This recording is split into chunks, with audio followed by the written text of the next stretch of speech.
let's jump straight into it. Look, last night we've got some victories in Georgia. The union members, churches, immigrant rights groups, all kinds of youth groups made that happen. There were people on the ground there for a long time. We should be somewhat happy about that. At the same time, we've got Trump supporters breaching the Capitol building, and they're armed right now. And there's thousands of them, including members within the Republican Party, who fail to recognize the legitimacy of this campaign. Mm-hmm. What are you thinking today, Bill? What's going through your mind as you see this after last night, after Biden's election, and seeing what's developed today? Well, I think that it's been predictable, Vince, and that the problem is that for too long, there's been this level of denial about what's going on with this right-wing populist movement. And when you have Trump, who I think a serious argument needs to be made of inciting to riot on his part, of encouraging people to, so they're disrupting the vote count, apparently. Yeah. Encouraging people to break the law, to disrupt this process. I think that criminal charges need to be brought forward. I mean, this is a coup attempt. And I think we have to make sure that it doesn't succeed.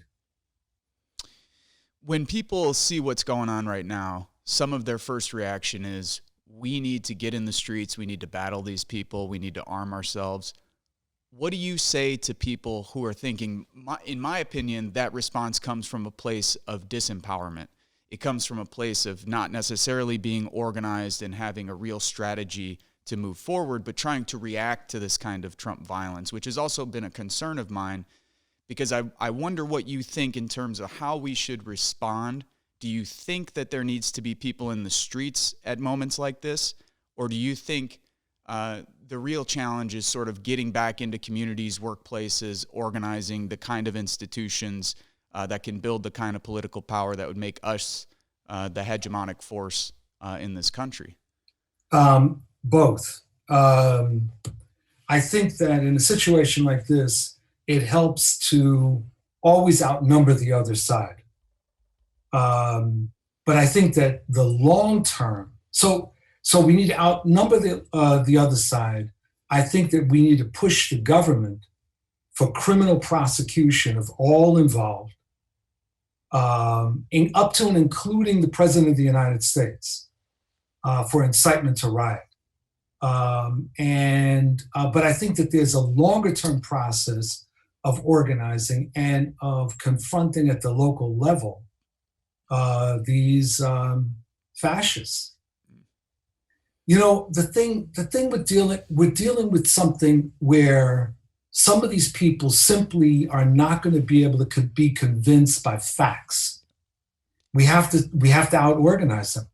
They have put themselves into a delusional bubble, and that bubble reinforces itself in part through things like Trump's tweets, as well as through various mainstream media, right-wing mainstream media. And we're going to have to figure out ways of battling this back. And some of it is going to be the kind of campaigns that we take up at the local level. But the most immediate thing that has to happen is that this coup attempt needs to be blocked. These guys need to be arrested and prosecuted to the full extent of the law, and charges need to be brought against Trump. Who do you think we could have mobilized for a moment like this? In other words, Bill, what drives me nuts is that we weren't mobilized. I heard you in a previous interview, and I think it was spot on. You had said, why in the hell don't we have thousands of people surrounding McConnell's house? Right. Today, we knew that this shit was coming. These people have been planning this for weeks and months. They've been all over Twitter promoting it. Mm-hmm. Who do you think are the forces that we could mobilize? In other words, we have the unions, we have a DSA, we have some alternative political parties, but they don't have much of a membership.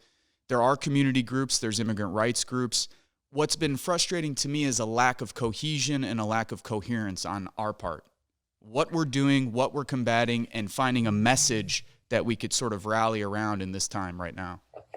There is there's a lack of leadership and a sense of passivity, I think, on the part of many leaders. I think that one of the things that we're up against, Vince, is that there has been a kind of message conveyed by much of the leadership of the Democratic Party that people should remain calm and this too shall pass.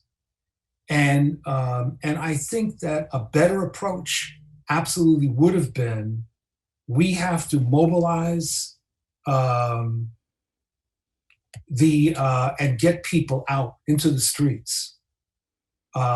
We need to block this from going forward. And I think that this is something that liberals often fall prey to, of just sort of like, let's let the law take care of this. And then things will work out. But I think we have to remember, in 1898, there was a coup in Wilmington, North Carolina, when a populist, racially mixed set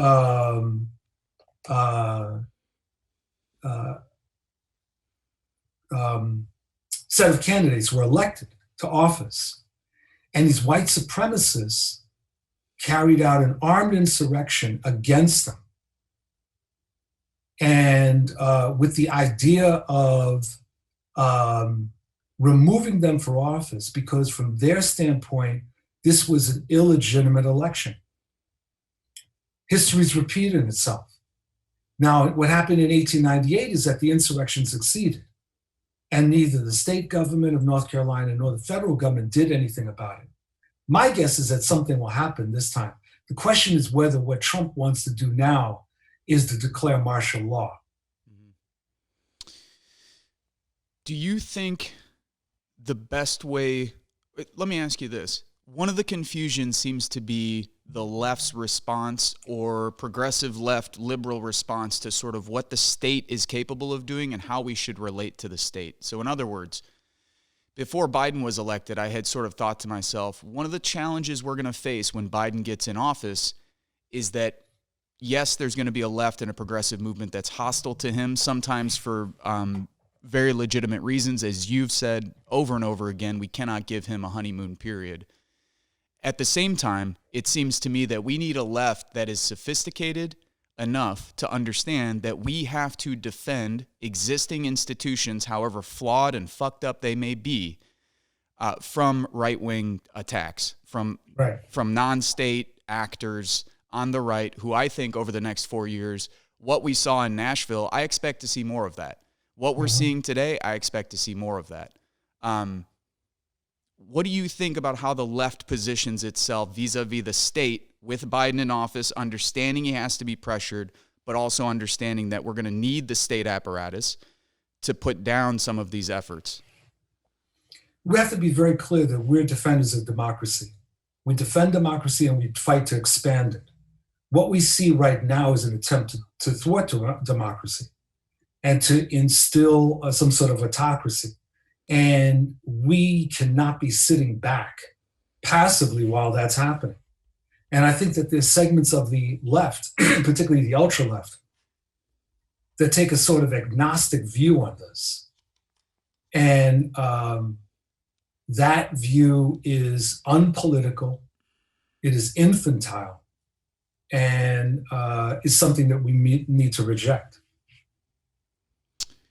So you don't think the question is so much around how we relate to the state as much as the concept of democracy, defending that concept? We have to defend democracy. And right now, that means that democratic capitalism is better than fascism. And as you said, that there's all kinds of flaws that are inherent in democratic capitalism. That's right. But the point is that the people right now that are trying to carry out this coup attempt, they mean to end democracy, and we can't let that happen. I liked you had posted something the other day. It resonated with me, being in the area that we're in. You also take, I think, a nuanced position in what organizing would look like, even if you have to deal with Trump supporters. In other words, we're in Northwest Indiana, where I'm located. Mm-hmm.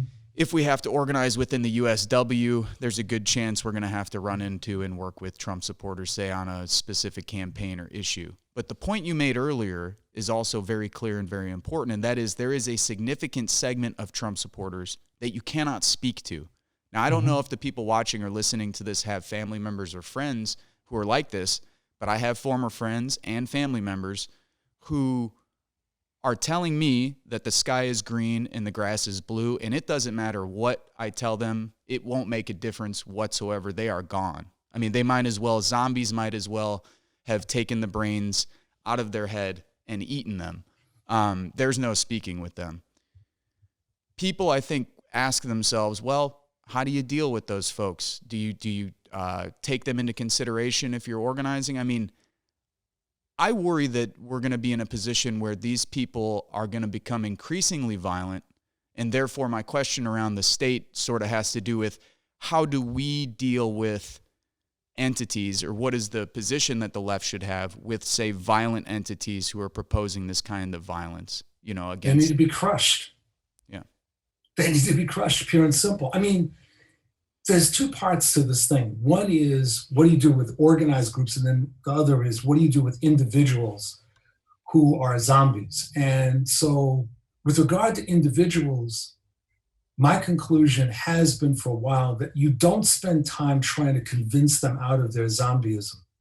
If they are reasonable enough that you can organize them around certain issues, so much the better, right?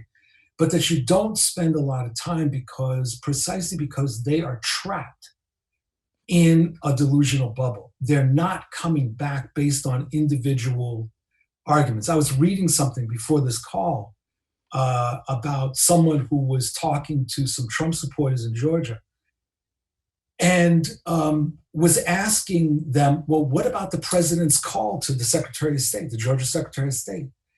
And the person completely ignored the question and went on to talk about dead people voting and all of these things that there's no substantiation. And that should tell us something about this is not something that's workable.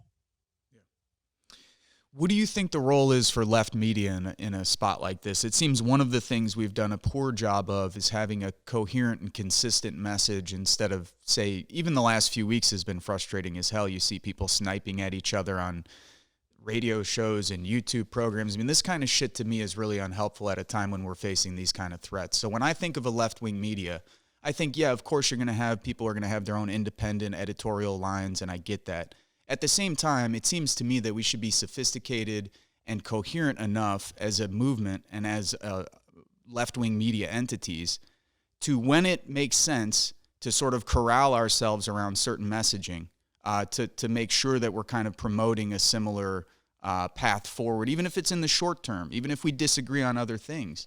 That won't happen spontaneously. No, I mean, it's somebody needs to take the lead in organizing such an echo chamber. Yeah. Because they have it, Bill, and they do it well. They do, because they organize it. Yeah. Right. It's not just that it happens. I think that one of the things that happens within left and progressive circles is that we just sort of think that this stuff happens. It doesn't. It's organized. And so the reality is that first of all, I think that the first part of your question is that people need to be educated through left and progressive media. And so we need to be breaking down what's going on, but also breaking down difficult concepts. Part of what left and progressive media needs to be doing is breaking down very difficult concepts, but also explaining what's happening. And I don't mean just domestically.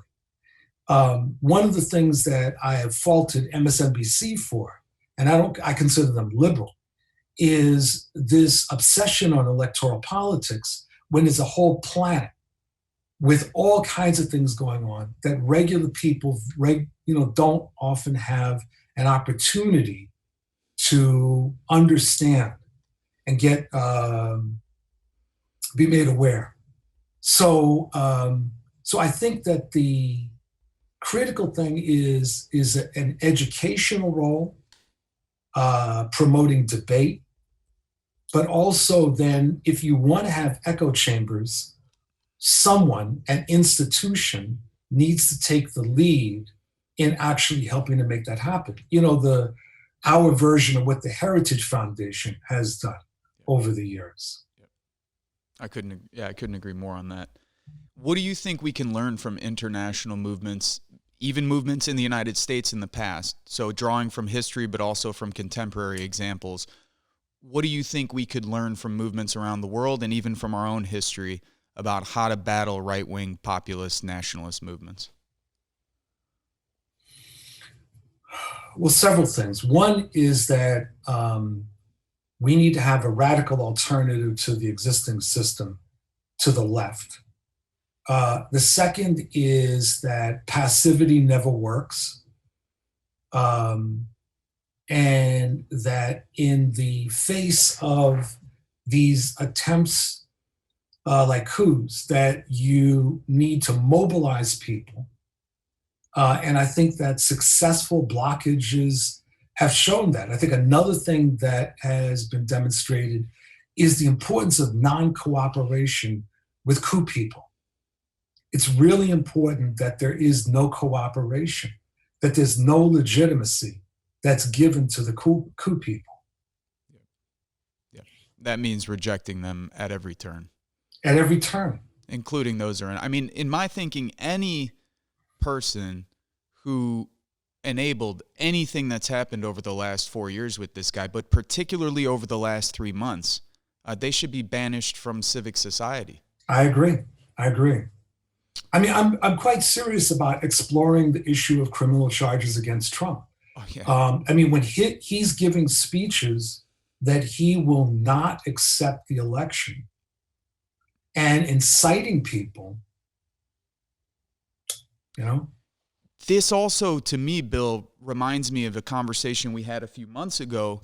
And so getting back to, say, the left and its position, say, vis-a-vis the police, what could we do? It seemed clear to me that at some point, these Trump people, which they've started to do, I'm sure you've seen some of this too, now the Trumpers are attacking the police, throwing shit at them, firing fireworks at them. There's been some really interesting things that I've seen over the last few weeks, and I think to myself, we understand the institution of policing, as we've talked about.